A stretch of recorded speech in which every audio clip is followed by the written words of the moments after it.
Hey, what's up guys? Guardian here, coming you guys with a deck profile on my up-to-date Ezel deck. It's been a good while with Ezel, hasn't it? It's been over a year, I think, since I last profiled this. Rightfully so, because Ezel just could not keep up in the slightest. Yeah, thankfully we have Platina Ezel now, although I will say the initial reveal of Platina was a little bit lukewarm at best, the support around it though is actually pretty good, especially the new grade 2 that we got. So yeah, without further ado, we'll get stuck into the deck and I'll show you guys what I'm playing. So to start with, we have the ride line. So to no one's surprise, we have Criff, Gareth, Bowmains, and Blonde Ezel. So of course, when you ride on Gareth, you search your order, the Supreme King of Beasts, which is a top 7 check to call a unit, and then it gets 5k. So we have Bowmans, of course, to discard a card to Superior Ride into Blonde Ezel. And then Blonde Ezel is at the beginning of your ride phase. You can Soul Blast to look at the top 3, call a unit from among them to rear, and then put the rest of them to the bottom of the deck. Remember to do not shuffle, okay? Because sometimes I do forget that. But the second skill is when it attacks, you can Counterblast to, as long as your opponent's Vanguard is grade 3, you can look at the top 7 to call 2 rears, and then Blonde Ezel will get 10k power. And of course, you have to call the rears to open rear guard circle. So you need to make sure you're playing stuff that's able to empty the circles so that Ezel can call stuff to them. So that is the ride line. So I thought I'd go over that quickly because it's been a while for Ezel. So for the main deck, we of course have the cross ride being Platina Ezel. So Platina Ezel is pretty cool. I got myself the silver rares, which you guys might have saw a post for. But yeah, it's pretty neat in that basically it inherits the abilities of your Blonde Ezels, and it does count each copy. So if you have an extra copy in your deck, it will have like 2 Soul Blast effects, 2 Counter Blast effects, so you can do them multiple times. But that's like a bit like, I don't know, I don't really do it that often, which you'll see why, but the main thing with this is that you get an extra 2k power continuously, which means Platina is going to be a 15k base, which makes guarding just a lot more easier. You know, same thing with like MLB, with that being a 15k base, we now have that sort of ability in Gold Paladin with Ezel now. So, very cool. Now, the downside to all this is that you do have to ride this on your turn 3, which means you're not persona riding anymore, which was one of the benefits that we had with Blonde Ezel, was that you could superior ride your first one on turn 2. And then on your turn 3, you would then persona ride whilst your opponent's at grade 2 still. Of course, you couldn't multi-attack because they need to be grade 3 for you to do that. But you still were hitting pretty hard, you know, pretty good numbers. But although we're not doing that anymore, we still hit some decent numbers now because Platina is 15, and then the rest of the effect is a Counterblast or to put a Blonde Ezel from rear into your soul. And basically what you do is you get to add the order from your drop zone back to your hand. So now you have constant access to using this order over and over again. So now we have an inbuilt card advantage engine, which is really neat. Also, Platina will gain 5k, so it's going to be 20k on its own, and then the rest of the ability is only active if your opponent's grade 3, which again, going first, it's not going to do a whole lot, but it is going to give you some card advantage by getting the order back. So that's at least something. But 20k on its own, and then you're going to be calling a unit with this, giving it 5, so you can at least generate some good magic numbers for your rearguard columns. So even though you're not persona riding, you're still hitting for decent amounts, even though you're not got the full effect going. But when your opponent is grade 3, what you unlock is the ability to have a continuous skill that gives your front row rearguards an extra 5k. So very similar to Azaltis, the grade 2 promo. It's kind of like that. And then the other effect is if you have 4 more damage, Ezel gains a crit.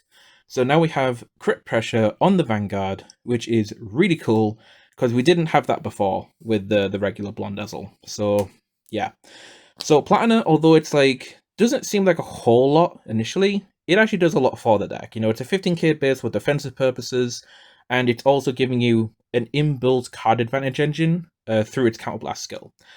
So The one gripe I have with this deck is you have to hit this card on turn 3.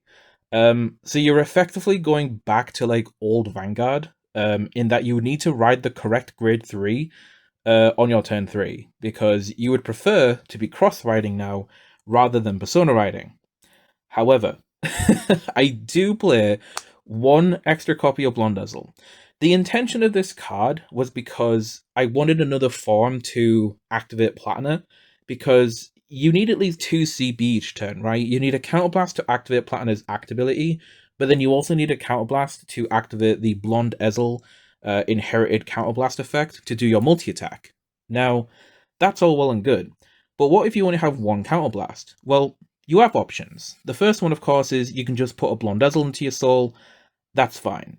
However, you also have Nindrain in the deck, which is a countercharger. So you do have ways to access another counterblast if need be, but Dindrain is a Soul Blast too, which is a little bit like, sometimes it's annoying, sometimes it isn't, it depends. But I put this in the deck as an alternative way for me to activate Platina, and this does give me access, technically, to using multiple Blonde Ezel abilities if I want to, which is something I feel like is a neat toolkit to have in case it comes up. But then it also gives me access to Persona Riding still, if I don't hit the Platina. At least on that turn, I'll at least be doing something that's pressurizing, even if that delays my cross ride by an extra turn. And the Persona Ride draws you a card, so that can get you closer to Platina if you haven't seen it. And this is where it's annoying, because I have a Sonorod this one of Blondezel more times than I'd like to count. And it's honestly, I really hope Platina at some point gets a new grade 2, similar to how Vermilion and Maelstrom. They got like a filter grade 2 that lets them get to the new grade 3. But yeah, Blonde is kind of just stuck in the mud with that, and we have to try just either mulligan into this or just draw into it, basically, which is just, it's kind of rough, I'm not going to lie. A lot of the games where you don't ride your Platina, you kind of just lose because you can't build the snowball effect of getting the continuous card advantage engine going and then just building your formation, basically. So it's a bit rough, but it is what it is. And then I am playing 2 copies of the Order, mostly because I fear the RNG gods, and I don't want the one-off to get damage checked. And then again, I just lose out on my card advantage engine with Platina. So it's like, I kind of just don't want to auto lose to damage checking the one of. So I played 2 just to be safe, and then the extra one can like come up as like, discard fodder for a PG or putting it into soul with like Kakor or something like that. So it's fine. It's a safety net. It is what it is. So that is it for the grade 3s. So sorry for blabbing on a bit long about that, but had to go over the details. Now, for the grade 2s, probably the most powerful upgrade Ezel got was this thing. So Slash Feather Dragon. So when you place it, if you've got a grade 3 Ezel, you can do one of 2 things. So the first skill is you can Counterblast to either draw a card, or your Incandescent Lion Blonde Ezel becomes Original Drive 2. So now the -1 drive that Bowmains gives when you Superior Ride no longer happens. So now you're twin driving on a grade 3, whilst your opponent's grade 1, which is kind of sickening when you're going first, obviously. But either way, it basically just draws you a card, but it's in the form of a drive check to give more pressure. And then later in the game, when you're not in Blonde Ezel, this is just a CB to draw a card if you have excess Counterblast for whatever reason, which is nice. But the other effect is also good in that when it attacks at grade 3, you can give it 5k, and then it goes to the bottom of the deck at the end of the battle. And then it also gives you the choice to Energy Blast 3 to then draw a card. So this is now our like in archetype like Energy Blaster, and this card is just draw, draw, draw, and draw again. Like it's so good. And it's honestly what Ezel kind of needed, was that extra draw power to sort of keep up. And yeah, it feels so nice when you do a blonde Ezel skill to call to your rears, and you see multiple of these, and you can just resolve multiple of them. You just refill your hand so much, it's just great. So yeah, you definitely have to play 4 copies of this. It's fantastic, and you really want to see this for your turn 2, so that Blonde Ezel can like twin drive as well. So yeah. All right, other grade 2s. I am being brave here, I'm only doing 3 Azaltis. I know. Shoot me now. I know. Um, so Azaltis was tough to cut to 3 because my reasoning was that the only time I ever call this early game is when I'm specifically trying to dig for my Platina Ezel so that I can call it to the back row and then Azaltis can then bounce it back to my hand. That's literally the only time I'll call it early game. Besides from that, I'm usually using this late game as like a finisher to sort of push my opponent on damage. So this is kind of like your like late game piece, if anything. But I do want to play at least 3 because you can do that bounce back skill to get the Platina if you're filtering for it for the turn 3 ride. Which is something that you can do in this deck to sort of fix the consistency issue with Platina. But you really wish you didn't have to do that, but sometimes you do. And the reason I cut into 3 was because I wanted to make more space so that I could put in 3 copies of Biscotti. So, to sort of go over these, because obviously I haven't particularly explained Azaltis, but actually I did. Yeah, I did, didn't I? Because it's it's basically the 5k to continuous skill from Platina. I said this earlier. So, yeah, the power skill from this is just super good to like close games out, pressure, and the bouncing of gold paladins is good for the filter, getting your platinas to your hand, and protecting your Dindrains as well. Honestly, if you go against like a control deck, being able to bounce these back to your hand is like a lifesaver sometimes, because you do still need your Dindrains to be able to tuck Rias that can't tuck themselves to the bottom of the deck. So yeah. But Biscotti was an addition I put in was because, like I said, the issue I have with this deck is just not seeing Platina. And, when you're going second, the Biscottis are even more, thankful for being there because you have the extra energy. You're going to be discarding for both the Gareth and the Bowman's Ride. So you can actually refresh your hand by drawing extra cards from this. And even when you're not using this for the ride line, just guarding with it with an extra 5 to then filter for another draw can just help you see pieces. And it's just really good. Now, the stacking effect of it doesn't particularly matter a whole bunch because you're going to be looking at top 7 and call stuff with Ezel anyway. But you can still use this as like a way to fill board beforehand during the main phase, as long as you've Persona Road, obviously. So yeah, the Biscotti is pretty good, I find. But like I say, if you want to play the 4th Azaltis, you could cut one of these maybe, but I quite like having 3 Biscottis because I want as much draw in the deck to see my pieces. So yeah. Final grade 2 unit, I should say, is 2 copies of Tearfault, which is quite odd, I know. Usually you don't see Tearfault as 2, but the reason I'm only doing 2, like I said, space for Biscotti, but I kind of see Tearfault as like a late game finisher as well as like an extender. So I'm using this mainly to see my pieces, like Platina, and then getting into my hand more consistently. And in other times you can use it to like filter for your Feather Dragons, or you can use it to help, get filtering pieces like Dog. Yeah, just good stuff basically. It's Keter package, but it's like a very filtered down version of it, to where I'm like prioritizing different things, so it is what it is. So that is it for that, and then the final grade 2 is going to be 1 copy of Twincast. Basically just for more defense, because with this deck, you need to get to like turn 5 at this, because if you're going second in particular, because you're going to be riding your Platina on turn 3, and then you're going to be Persona riding with Platina on your turn 4. But usually in this deck, turn 5 is like the kill shot turn, usually, after the pressure. So you kind of need to survive until then. And like I say, you want to survive until you can get to like the 15k base of Platina. And the Twincast is really good just to help preserve hand as well, since you can guard with it from hand once and then guard with it from the drop zone. So yeah. Also another good discard fodder for ride deck, and also the Bowman's discard as well. So that's pretty good. So that is it for the grade 2s. I think that'll do it for those. I'm trying to not explain things I don't need to explain, like the tier faults and stuff. But yeah, I've been dancing with the ratios in this deck quite a bit, so hopefully you can kind of get where I'm coming from. Right, grade 1s. We are playing 4 Dog because filtering is good.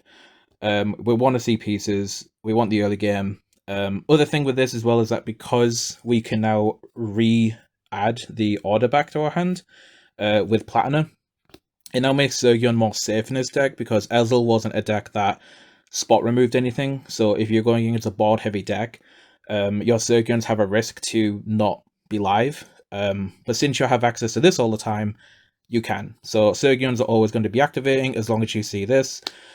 And again, another frustration is that if you don't see Platina, then you're not adding this back, which means these have a risk to not work, which has happened to me a few times.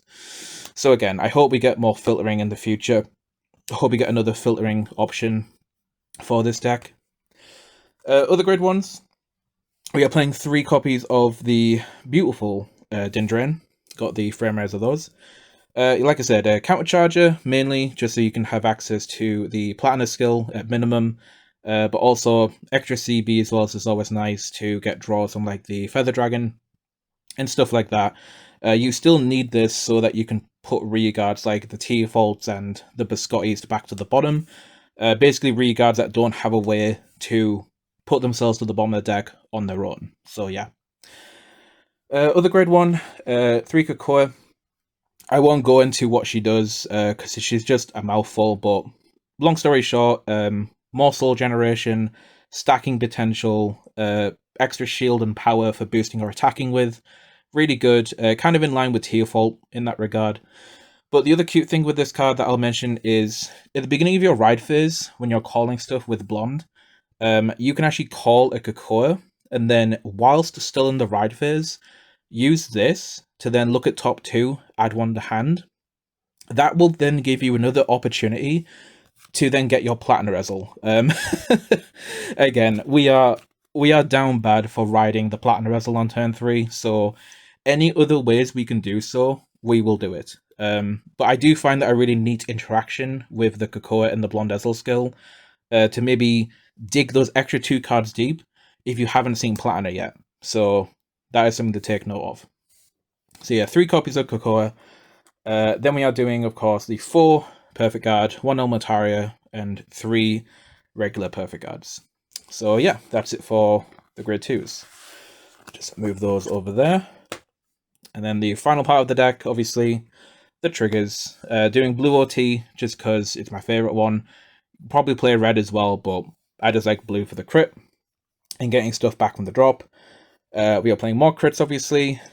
Sticking with the vanilla crits because skill crits aren't particularly needed in this deck. And also the 5k base on these can sometimes come up if you're in a really desperate situation and you just didn't see anything from the top 7 check of Ezel to then get your multi-attack going. And also, calling these isn't too bad because you can at least put them back into the deck with Dindrain to then get your triggers later. So that's that. I am doing draw triggers for now, just because, like I said, I just want as much draw as possible so that I can get to my Platinas on turn 3. But if you want to play fronts with a 20k shield, wouldn't blame you. 15k Platina, 20k shield, 35k guard's pretty good. So you can do that if you want. And then I'm also doing 4 heals to wrap the deck up quite nicely. So yeah, that is it for the deck. So like I said, the deck is fun. When the ball starts rolling, the deck is really enjoyable, but the deck only feels frustrating when you don't ride Platina, and you just can't generate your card advantage. That's the only time when the deck falls apart, but besides from that, the deck's alright. It's good. It's fun. It's not really a meta contender, but, you know, I enjoy it. Ezel's my boy, and yeah, any Gold Paladin fans out there, hopefully this list will help you with your Ezel deck building and give you some suggestions that you might not have thought of. So yeah. Anyway, that's it for me. Hope you guys enjoyed, and I'll see you guys in the next video.